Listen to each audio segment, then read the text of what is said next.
परम आदरणीय माननीय मुख्यमंत्री उत्तराखंड सरकार श्री पुष्कर सिंह धामी जी से मेरा हाथ जोड़ के विनती है कि जो आजकल उत्तराखंड केदारनाथ मंदिर का विवाद चल रहा है वो आपकी छवि को खराब करने के लिए किया गया है। ये सल्ट के विधायक महेश जीना जी जो आपकी छवि को खराब करना चाहते थे, क्योंकि इन्होंने जो एक देहरादून में आईएएस के साथ गाली गलौज और मारपीट की थी ठेकेदारी के चक्कर में, अपने लड़के को टेंडर दिलाने के चक्कर में, उसमें इनके खिलाफ मुकदमा दर्ज हो गया था। ये आपकी छवि को खराब करना चाहते हैं। अभी हाल में ही केदारनाथ विधायिका का देहांत हो गया, 4-5 महीनों बाद वहाँ चुनाव होना है।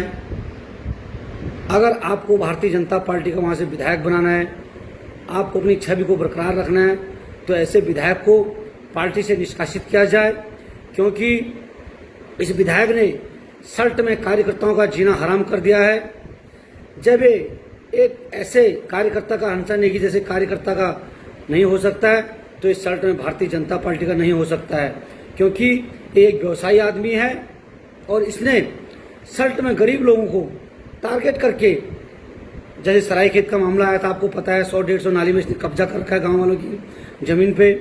उसके बाद इसने मछोड़ के एक सौंकती तोक है जमीन का, तो वहाँ अनुसूचित जाति के लोगों को टारगेट करके उस जमीन को खरीदा है और वहाँ से जबरदस्ती रोड काट के उस जमीन को रामनगर के किसी अनुसूचित जाति के व्यक्ति के नाम पर कर रखा है।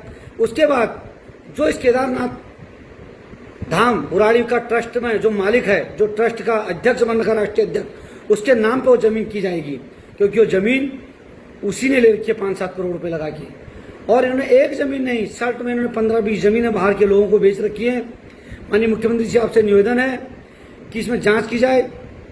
और आपको एक बात और बताना चाहता हूं, हम लोग सल्ट में काम करते हैं, एक मशीन मेरे पास भी जेसीबी, तो ये तुरंत सल्ट के एसडीएम को, तहसीलदार को कह के किसी का घर की बुनियाद भी खोदते हैं, कहते हैं परमिशन दिखाओ, या तो पैसा दो या तो विधायक से पूछो, नहीं तो मशीन को सीज कर देंगे और बिल्कुल काम करने नहीं दिया जा रहा है। और इसने अपनी खुद की मशीन खरीद रखी है और उससे जहां तहां लोगों को जमीन दिला रहा है, उनसे कह रहा है रोड में काट दो, रोड की कोई दिक्कत नहीं है। मैं आपको एक और जमीन का मामला बताना चाहता हूँ। एक कोसी किनारे डबरा सौराल में एक जमीन बिकी है, कम से कम 1000 से 1500 नाली जमीन है। वो जमीन बड़े उद्योगपतियों ने ले रखी है और वहाँ जमीन कौड़ियों के भाव गाँव वालों से ली, क्योंकि वहाँ रोड नहीं थी। इसने 1 करोड़ रुपए लेके, उन व्यवसायियों से 1 करोड़ रुपए लेके वहाँ रातों रात रेंजर को दबा के, पटवारी को सस्पेंड करा के, पटवारी को धमका के वहाँ रातों रात अपनी मशीन से रोड काट दिए। माननीय मुख्यमंत्री जी, अगर ऐसी उत्तराखंड का हाल रहा, ऐसी आपके विधायकों का हाल रहा, तो आने वाले दिनों में भारतीय जनता पार्टी को बहुत नुकसान होगा। और अपने विधायकों में नकेल कसिए, और जो आपके विधायक ठेकेदारों से वसूली कर रहे हैं, भारतीय जनता पार्टी के कार्यकर्ताओं को परेशान कर रहे हैं, ये आपने अभी 2 सीटों पर देखा है। आगे अगर भारतीय जनता पार्टी के हर कार्यकर्ता के साथ ऐसा होगा, तो आने वाले दिनों में भारतीय जनता पार्टी की और मुश्किल खड़ी हो जाएंगी। आप एक सर्वे करा लीजिए सल्ट विधानसभा में, महेश जीना ने वहाँ लोगों को कितना अत्याचार कर दिया है, कार्यकर्ताओं पे कितना अत्याचार कर दिया है। कोई कार्यकर्ता सुरक्षित नहीं है, कोई लड़का वहाँ काम नहीं करना चाहता, कोई ठेकेदार वहाँ काम नहीं करना चाहता, कोई होटल व्यवसायी वहाँ होटल का कार्य नहीं करना चाहता, क्योंकि ये सबसे हफ्ता वसूली करता है। मैं माननीय मुख्यमंत्री से निवेदन करना चाहता हूँ, एक इस पे जांच कीजिए। आपको एक किडनी कांड पे भी मैं एक बहुत बड़ा वीडियो अपना डालूंगा, क्योंकि एक किडनी में भी इन्होंने बहुत बड़ा एक इनका गिरोह है, उसका भी खुलासा करूंगा। आप इस पे कार्रवाई कीजिए। धन्यवाद।